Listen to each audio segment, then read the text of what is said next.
Okay, hello everyone. This is Sanjeevani Academy, and I welcome you all in this summary session of Union Budget. Okay, so coming to the second topic, the second priority is employment and upskilling. Employment linked incentives कुछ बताए गए हैं यहाँ पे। जैसे scheme ए के बारे में बताया, जो पहली बार जॉब लेंगे तो उनको 1 मंथ का जो है वेज मिलेगा सारे न्यूली इंटरिंग वर्कफोर्स को, जो भी फॉर्मल सेक्टर्स में जाएंगे। एलिजिबिलिटी लिमिट है सैलरी जिसकी 1 लाख तक मंथ की, उसे ही ठीक है। इंस्टॉलमेंट में क्या होगा, डायरेक्ट बेनिफिट ट्रांसफ़र होगा 1 मंथ की सैलरी, जो 15,000 3 इंस्टॉलमेंट में फर्स्ट टाइम एम्प्लॉयज़ को जाएगी जो EPFO में रजिस्टर्ड होंगे, ठीक है। जॉब क्रिएशन मैन्युफैक्चरिंग सेक्टर की बात करी गई है, जो फर्स्ट टाइम एम्प्लॉय होंगे मैन्युफैक्चरिंग सेक्टर में, और दोनों को इंसेंटिव मिलेगा, एम्प्लॉयर दोनों को EPFO कंट्रीब्यूशंस होंगे स्पेसिफाइड स्केल्स के तहत पहले 4 साल में। और कुछ सब्सिडी वगैरह भी जो होगी वो रिफंड करी जाएगी एम्प्लॉयर को if the employment of the first time ends with in 12 months of recruit. मतलब वो रिज़ाइन दे देता है या कुछ इशू होती है तो ऑफकोर्स कंपनी का जो कॉस्ट होता है उसकी रीइन्वेस्टमेंट की बात करी जा रही है। और एम्प्लॉयर्स को भी कुछ सपोर्ट दिया गया है, जैसे EPFO कंट्रीब्यूशन ऑफ एम्प्लॉयर्स जो होंगे 3,000 पर मंथ का 2 साल का, जो न्यू हायर्स होंगे उनके लिए। और all additional employment with in a salary of 1 lakh per month in all sectors, ठीक है। 1 लाख तक के जो होंगे, ठीक है। New employees under this part need not to be entrance to EPFO, ठीक है। अब हम अगर बात करें स्किल डेवलपमेंट की, तो जो फोर्थ स्कीम है उसमें कहा गया कि न्यू सेंट्रल स्पॉन्सर्ड स्कीम जो स्किलिंग के लिए जो स्टेट गवर्नमेंट और इंडस्ट्री के साथ कोलैबोरेशंस में होगा, 20 लाख यूथ को टारगेट करा जा रहा है अगले 5 साल में, ताकि हम उन्हें स्किलिंग कर सकें।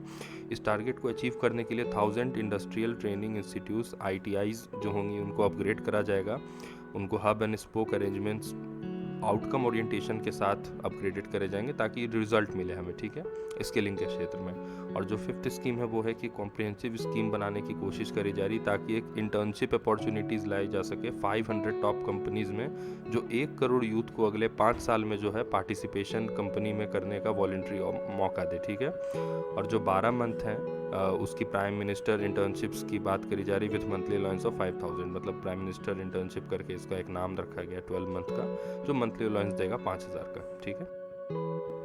ओके, सो मॉडल स्किल लोन स्कीम की बात करी जा रही है, जो रिवाइज्ड होगा फैसिलिटेटिंग लोन्स की जो लिमिट है 7.5 लाख तक की, जिसमें गारंटी होगी गवर्नमेंट प्रमोटेड फंड के थ्रू एजुकेशन लोन मिलेगा यूथ को जो एलिजिबल नहीं है for any benefit under government scheme and policy.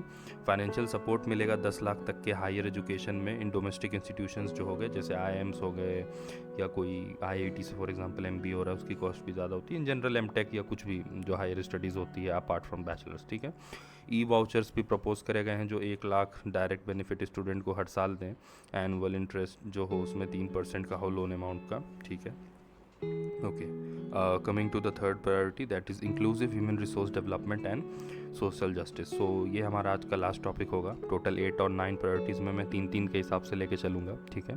सो ये हमारा लास्ट प्रायोरिटी होगा डिस्कशन में। आई होप आप सारे पॉइंट्स को डिटेल में लिख रहे होंगे अपने हिसाब से, कट पेस्ट करने की ज़रूरत नहीं है, अपने वर्डिंग्स में आप लिखिए चीज़ों को, और बट इसको सुनिएगा ज़रूर एक बार और अच्छे से शांति से, ताकि चीज़ें जो है इनग्रेन हो पाएँ। ओके, एक सैचुरेशन अप्रोच की इसमें बात करी गई है, जो ऑल राउंड और जो है ऑल इंक्लूसिव डेवलपमेंट है पीपल का, पर्टिकुलरली अगर हम बात करें फार्मर्स हो गए, यूथ हो गए, वुमेन हो गए, और जो गरीब लोग हैं उनके, ठीक है। इसमें जो है ये जो स्कीम है वो सारे एलिजिबल पीपल को कवर करेगी, जो अलग अलग तरह के वेरियस प्रोग्राम्स चलते हैं गवर्नमेंट के, जैसे एजुकेशन के लिए हो गया, हेल्थ के लिए हो गया, सारों को अडॉप्ट करा जाएगा, एम्पावर करा जाएगा, ताकि वो जो है कैपेबिलिटीज़ इंप्रूव करके सर्विस डिलीवरी में मौका अच्छा मिल सके, ठीक है। पूर्वोदया विकसित भी विरासत भी प्लान जो है वो रिच स्टेट जो है ईस्टर्न पार्ट में, जैसे रिच स्टेट कहना सही नहीं होगा, रिच बनाने के लिए उनको, है ना, ये एक कदम उठाया गया है। जैसे आपके बिहार हो गए, झारखंड, वेस्ट बंगाल, उड़ीसा, आंध्र प्रदेश, ताकि एक इकोनॉमिक अपॉर्चुनिटीज़ आएँ, ताकि विकसित भारत की तरफ जा सकें। आपको पता है कि वेस्ट स्टेट्स जैसे हैं, जैसे गुजरात, महाराष्ट्र, कर्नाटक, इन सबों के पास, या इवन हम साउथ में भी देखें, तमिलनाडु, केरला, ये सब काफ़ी उन्नत हैं। As compared to east India, है ना। तो वही जो रीजनल इम्बैलेंस की हम बात करते हैं, कई बार आंसर में लिखा भी करते हैं मैप बना के इंडिया का बीच से उसको ऐसे बांट के, तो हम बताते भी हैं इस चीज़ को। तो उसका भी गवर्नमेंट ने कंसिड्रेशन लिया है डिसबैलेंस इन डेवलपमेंट का, और उसको पूर्वोदया स्कीम के तहत, पूर्वोदया आप नाम याद रखेंगे पूर्वोदया, क्योंकि ये आपको सीधा कोट करना होगा मेंस में, तो ये काफ़ी इंपॉर्टेंट बन जाता है। ओके सो एक अमृतसर कोलकाता इंडस्ट्रियल कॉरिडोर की डेवलपमेंट करी जा रही है, जो इंडस्ट्रियल नोड है गया में, तो बिहार पे स्पेशल एम्फेसिस है। फिर एक आंध्र प्रदेश रीऑर्गेनाइजेशन एक्ट है, जिसमें 15,000 करोड़ रुपए का फाइनेंशियल सपोर्ट दिया जा रहा है, ताकि पोलावरम इरिगेशन प्रोजेक्ट जो है उसकी फूड सिक्योरिटी इंश्योर करी जा सके नेशन की, ठीक है। सो इसके लिए काफ़ी इंपॉर्टेंट हो जाता है। और कुछ एसेंशियल इंफ्रास्ट्रक्चर हैं, जैसे वाटर हो गया, पावर हो गया, रेलवे हो गया, रोड हो गया।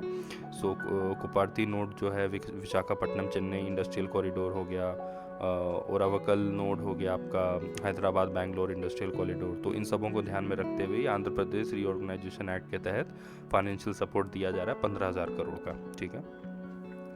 फिर एक है आपके पीएम आवास योजना की बात, जिसमें 3 करोड़ एडिशनल हाउसेज जो हैं पीएम आवास योजना में, जो रूरल और अर्बन एरियाज़ हैं कंट्री के, उसको टारगेट करा जा रहा है। और वुमेन लेड डेवलपमेंट की बात करी जा रही है, ताकि जो है 3 लाख करोड़ की जो स्कीम्स हैं, जो वुमेंस और गर्ल चाइल्ड के एजुकेशन में, उनके हेल्थ में, जो आप पढ़ते हैं एनीमिया के बारे में, है ना, और child mortality rate and all, जो सोशल जस्टिस का आपका पार्ट है ये सारा, तो आप पीएम आवास योजना और वुमेन लेड डेवलपमेंट को यहाँ पे भी लिख सकते हैं।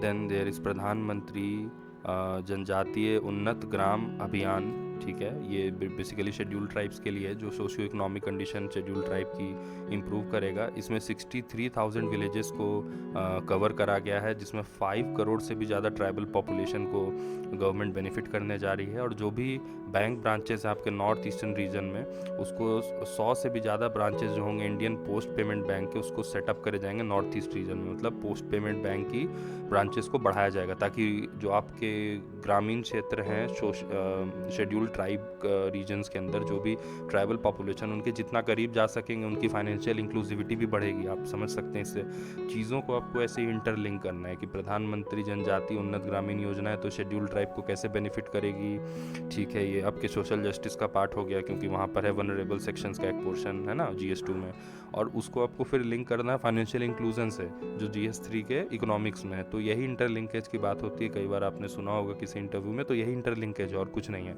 जो वक्त दे के सोच के और सिलेबस को इंग्रेन करके ही आया करता है। ओके ओके ओके, ठीक है। सो ऑल द बेस्ट, अपने तरफ से ख्याल रखें। कुछ सजेशन हो, फीडबैक हो, तो उसको ज़रूर कमेंट में बताएं। वीडियो लाइक करेंगे, कुछ हमारा भी मोटिवेशन बढ़ेगा।